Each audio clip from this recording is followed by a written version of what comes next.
நம்பினேன் உன்னையே நம்பினேன் ஸ்கந்தகுரோ உன்னையன்று இவ்வுலகில் ஒன்றுமில்லை என்றுணர்ந்தேன். நன்கறிந்து கொண்டேன் நானும் உனதருளால் விட்டிட மாட்டேன் கந்தா வீடதருள் வீரே.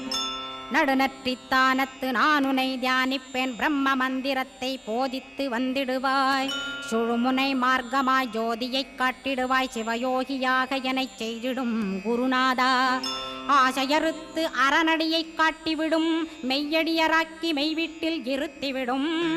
கொங்கு நாட்டிலே கோயில் கொண்ட ஸ்கந்தகுரோ கொல்லிமலை மேலே குமரகுருவானவனே. கஞ்சமலை சித்தர் போற்றும் ஸ்கந்தகிரி குருநாதா கருவூரார் போற்றும் காங்கேயா ஸ்கந்தகுரோ. மருதமலை சித்தன் மகிழ்ந்து பணி பரமகுரோ சென்னிமலை குமரா சித்தர் கருள்வோனே. சிவவாக்கிய சித்தருளை சிவன்மலையில் போற்றுவரே பழனி